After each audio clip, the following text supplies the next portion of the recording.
بسم الله الرحمن الرحیم. السلام علیکم و رحمت الله و برکاته. بیننده های عزیز، امیدوار هستم همه شما خوب و صحت و سلامت باشین. شما را به یک دیگری از قسمت های برنامه قهرمان خوش آمدید میگم و امیدوار هستم این قسمت را با ما تا اخیر دنبال بکنین. پیامبر صلی الله علیه و سلم من حیث یک معلم و من حیث یک مربی شاگردا و زیردستای خود را طوری تربیت کرده بود که هر کدامشان دارای شخصیت های عالی و بی‌نظیر بودند. هر کدام در یک بخش صاحب آوازه و صاحب نام بودند و همه قهرمانی ها و همه شخصیت والای اصحاب بود که تا امروز در تاریخ نامشان ثبت است.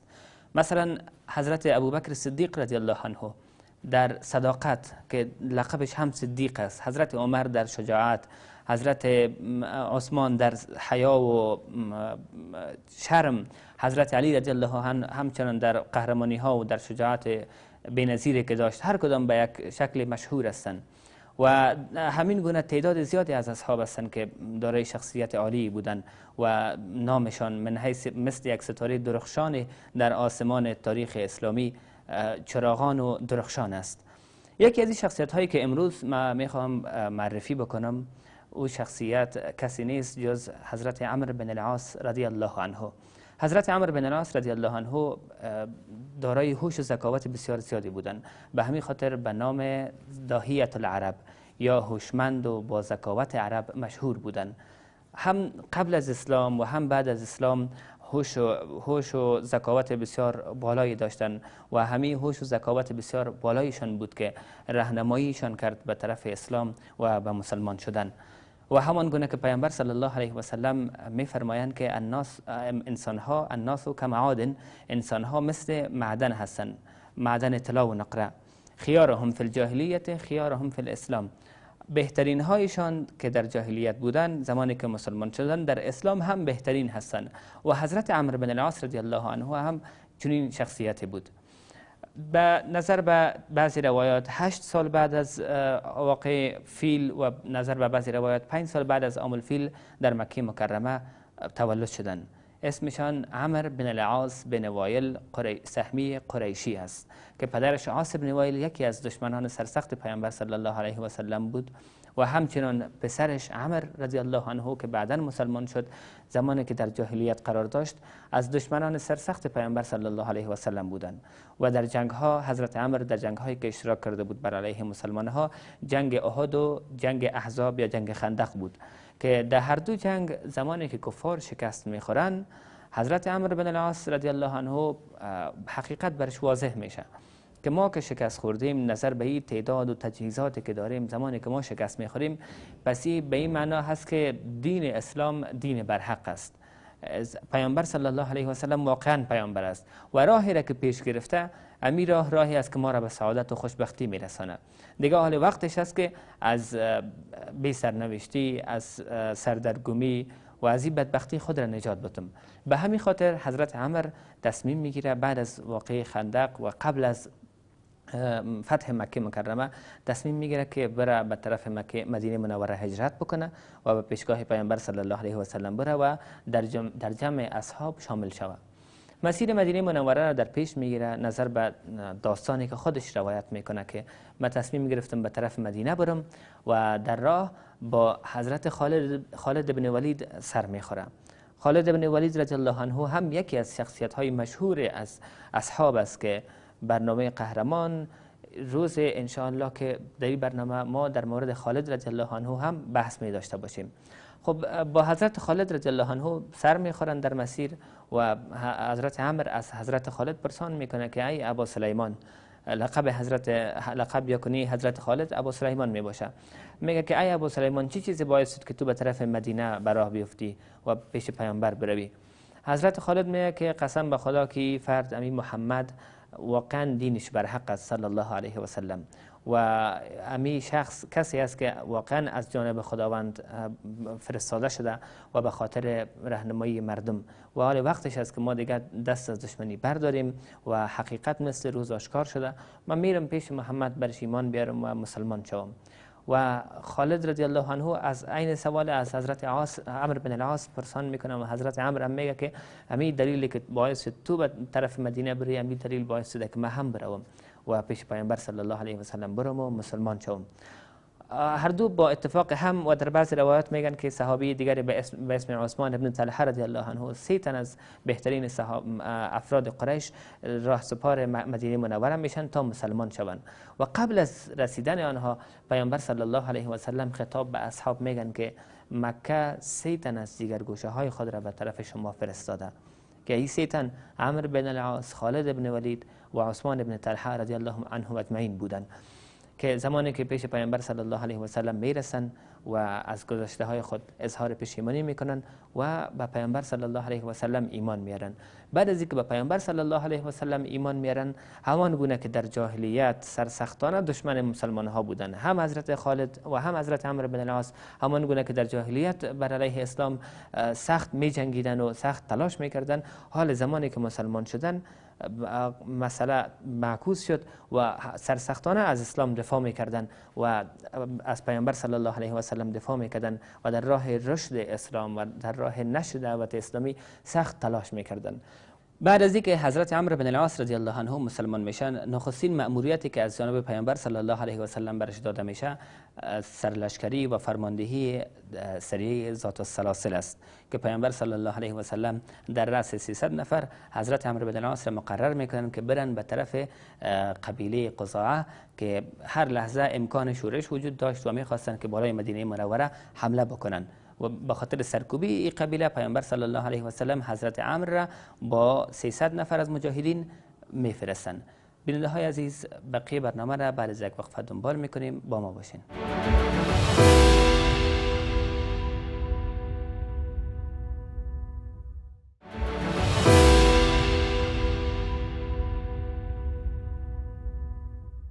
بیننده های عزیز، شما را به ادامه برنامه خوش آمدید میگم.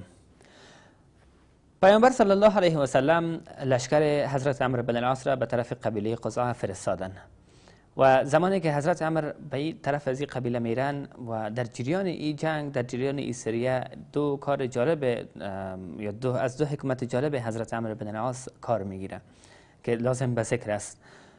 زمانی که به طرف این قبیله حرکت میکنن، تعداد لشکری های حضرت عمرو بن العاص در ابتدا 300 تن می باشه که این 300 تن نسبت به لشکر دشمن کم می باشه و هر لحظه امکان از این وجود داره که ممکن دشمن تعدادش زیاد باشه و که طبعا زیاد بودن و لشکر حضرت عمرو بن العاص ممکن شکست بخوره.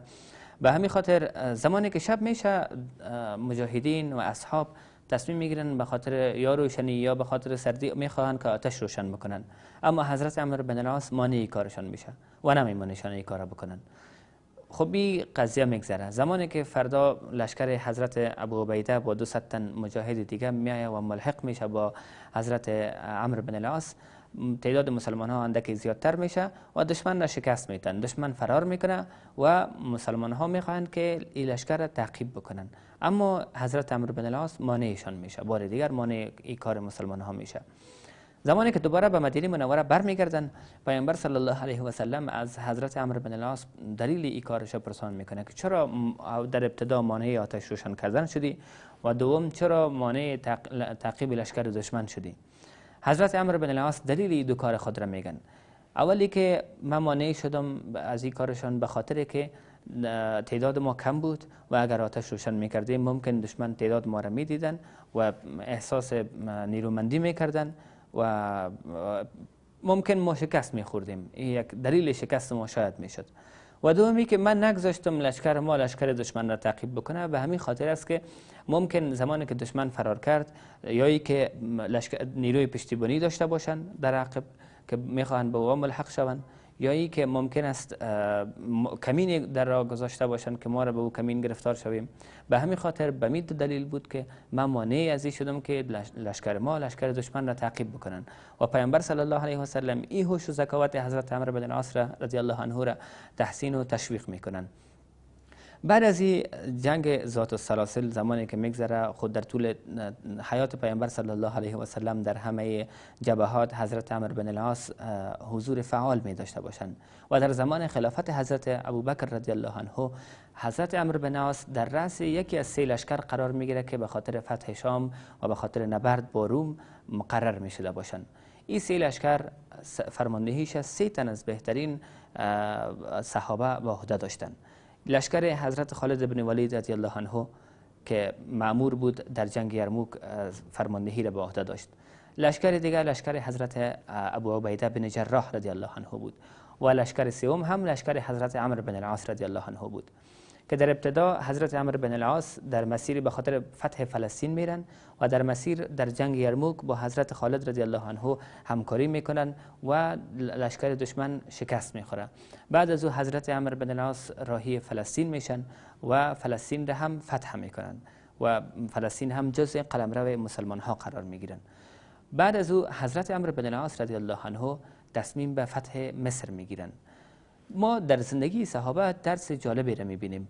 زمانی که پیامبر صلی الله علیه و سلم آغاز به دعوت اسلامی کردن، امر دعوت مسئله مسلمان بودن و اسلام آوردن به خدا و ایمان آوردن به خدا تنها متوقف به یک فرد نشد، بلکه پیامبر صلی الله علیه و سلم نزدیکترین دوستان خود را و انذر عشیرتک الاقربین، نزدیکترین دوستان خود را دعوت کردند نظر به امر خداوند متعال. بعد از او دیگه اصحاب را دعوت کردند. آهسته آهسته این حلقه گسترش پیدا کرد و به سر تا سر شبه جزیره عرب رسید.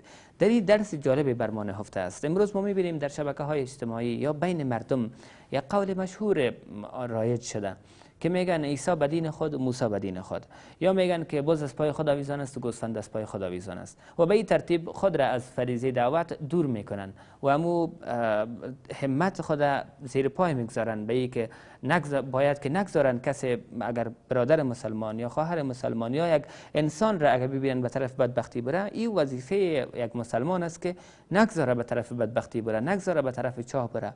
اگر بینی که نابینا و چاه هست، اگر خاموش بنشینی گناه هست. این گناه هست که ما خاموش بشینیم. این گناه هست که ما بگذاریم مردم، بشریت، انسانها و زمینی که خداوند او را بر ما امانت گذاشته که ما خلیفه خداوند در روی زمین هستیم، ما بگذاریم که این به طرف بدبختی بره. این بزرگترین گناه هست. به همین خاطر ما این درس را در زندگی اصحاب میبینیم که اصحاب مشتاق و علاقمند به این بودن که دعوت اسلامی را به دورترین جاها برسانند. میبینیم حضرت عمرو بن العاص رضی الله عنه در مسیر حرکت به طرف فلسطین در ابتدا در غزوه یرموک اشتراک میکنن، بعد در جنگ یرموک، بعد از جنگ یرموک به طرف فلسطین میرن و فتح شام میرن، به طرف مصر میرن و تمام اینها صرف به این خاطر است که دعوت اسلامی و کلمه لا اله الا الله محمد رسول الله به دورترین نقاط زمین برسه. و آنها به این گپ معتقد بودن که عیسی به دین خود، موسی به دین خود، بعد در کنج خانه بشینن و همه چیز را ترک بکنن.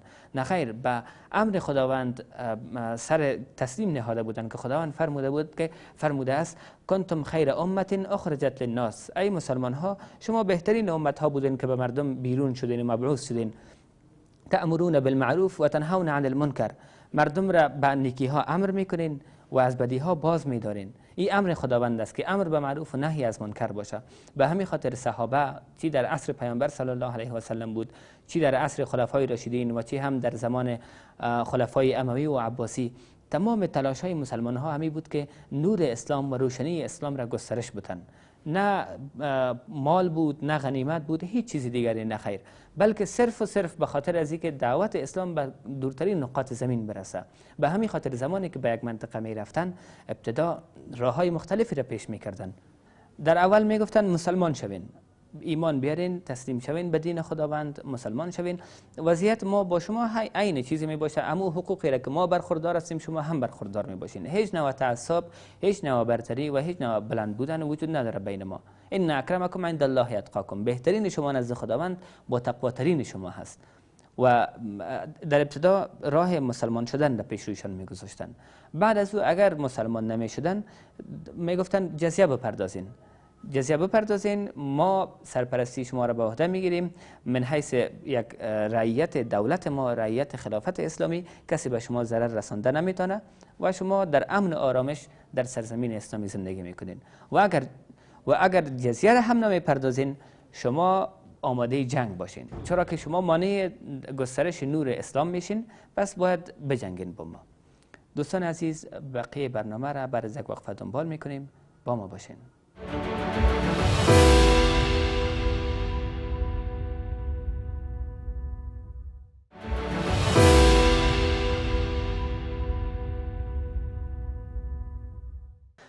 دوستان عزیز، شما را دوباره خوش آمدید میگم به ادامه برنامه.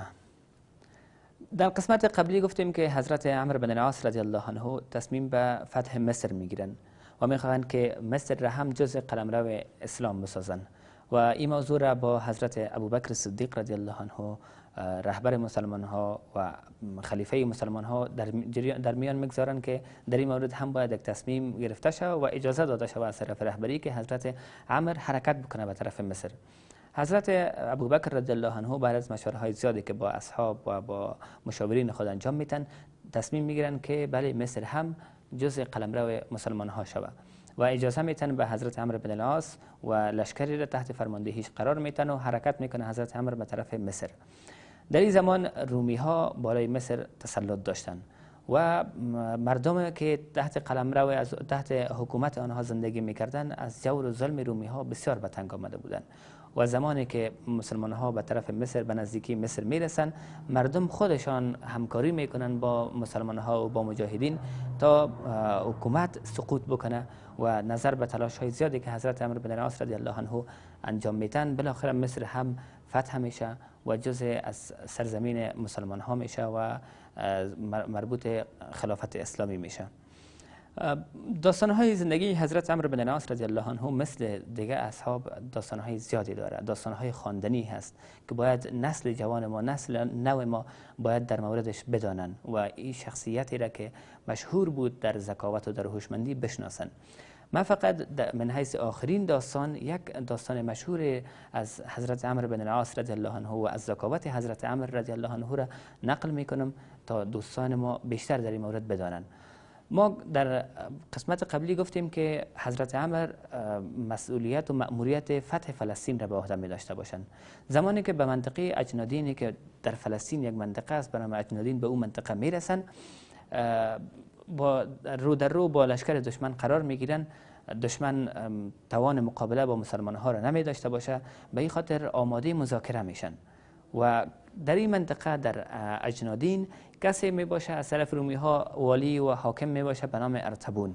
ارطبون پیام میفرسته که یک کسی را از افرادتان بفرستین تا امرایش مذاکره بکنیم و ما جنگ نمی کنیم، مذاکره می کنیم. حضرت عمرو بن العاص رضی الله عنه قبلا در مورد ذکاوت و حیله‌گری ارطبون هم شنیده بود که آدم هوشیار می باشه و حیله‌گر می باشه. به این خاطر تصمیم میگیره که من خودم با خاطر مذاکره میرم. اما مسلمان ها میگن تو خو امیر ما هستی، اگر به این مذاکره بری ممکن امی شخص خیانت بکنه و تو شهید شوی، تو را بکشه یا کدام ضرر برات برسانه. حضرت عمرو میگه نه خیر، من خودت تغییر میتم، من حیث یک عسکر عادی به طرف دربارش میرم، به دربارش وارد میشم.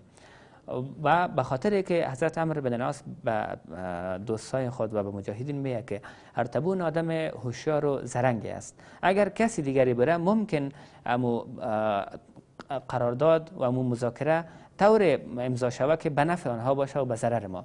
به این خاطر من نمیگذارم که چنین چیزی شوه. و خودش من حیث یک عسکر عادی به طرف دربار ارطبون میره. زمانی که به اونجا میرسن میبینه که دقیقا همون چیزی که ارطبون وضع کرده بود، مذاکره را که جور کرده بود، قوانین شرایطی را که ساخته بود، به نفع خودش میباشه. به این خاطر حضرت عمرو بن العاص نظر به ذکاوت و هوش بالایی که داشتن تصمیم مذاکره را قسم تغییر میتن که فایدهش به مسلمان ها میشه و ضررش به رومی ها. و زمانی که ارطبون متوجه میشه که ضرر کرده اما چون مسئله امضا شده و مذاکره امضا شده یک کاری کرده نمیتونه، به این خاطر حیله دیگری را به کار میبره. به حضرت عمرو بن العاص یک مقدار هدایا را تحفه میده، بعد را میفرسته. از طرف دیگه مامورین خود را، عساکر خود را در مسیر را وظیفه میده که عمرو بن العاص را بکشین تا این مذاکره صورت نگیره. در این در بین درباریای ارطبون کسی یک عرب می باشه و این عرب تعصب عربیتش موج میزنه و میخواد که عمرو بن العاص رضی الله عنه را از این تصمیم و از این حیله آگاه بسازه. خود را به شکلی از اشکال به حضرت عمرو میرسانه و برش میگه که من میفهم که تو عمرو بن العاص هستی، اما تو متوجه باش، برش گپ جالبی را میزنه که همان گونه که خوب داخل شدی خوب خارج شو. فقط همین کلمه را برش میگه و حضرت عمرو بن العاص نظر به هوشی که می داشته باشه متوجه موضوع میشه. میفهمه که قضیه از قرار است و قرار است که ارطبون مرا بکشه یا کدام حیله و دسیسی دیگری باشه. دوباره برمیگرده و به ارطبون میگه که ما نو برادر هستیم 10 برادر هستیم که ما کم عقل ترین و بیهوش ترینشان ما هستیم که زکات ما کمترین است در بین برادرای ما. ما پلان دارم که 10 برادر 9 برادر دیگه ما هم به دربار تو بیارم که در لشکر هستن، امی حاضر آماده هستن. ارتبون زمانی که میشنوه طمعش بیشتر میشه، میگه این 10 نفر یک جایی از بین ببرم که لشکرشان به شکست مواجه شوه و همینجا رومی ها پیروز شوند. برش میگه صحیح، برو تو 9 برادر دیگه خودم بیار. و از طرف دیگه پس ساکر خود امر میکنه که این شخص قرض نگیرین تا دوباره این پس برمیگرده به طرف ما.